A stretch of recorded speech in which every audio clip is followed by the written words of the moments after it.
Now, obviously, this is a career development podcast. So it'd be really helpful, I think, for our listeners and anybody else who's out there.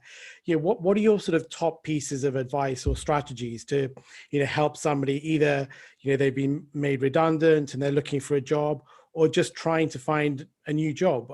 What would you say the best, apart from obviously reading your books, which I would highly recommend?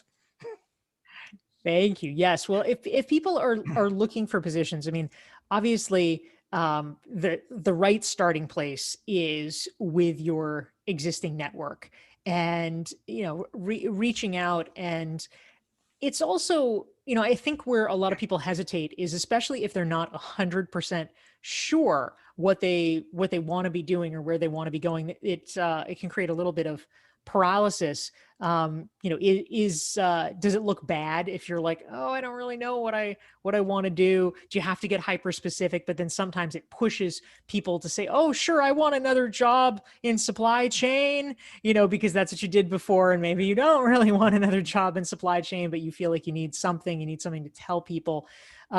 So a lot of times folks struggle with that. And what I would say, and this is a topic that I talk about quite a bit in Reinventing You, is it is good to be as specific as possible, but also don't be afraid to not have all the answers.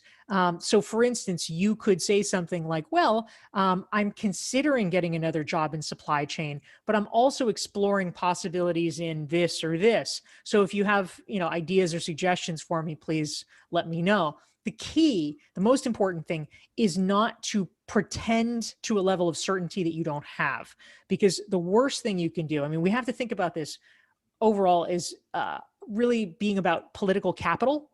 And so if you tell someone, oh, I definitely want to do this, and they expend political capital to help you get that, and then you sort of back out and say, oh, I was just thinking about it, but no, I'm not really going to do it, then you've kind of burned that bridge. Totally.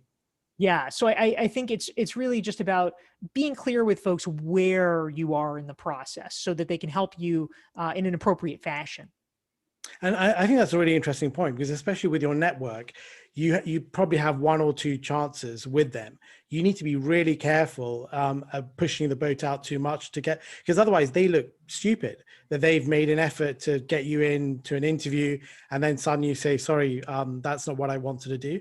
And then it's not just that contact, it's his contacts as well, because he's going to put the message out that you're just a flaky sort of person. Don't you agree?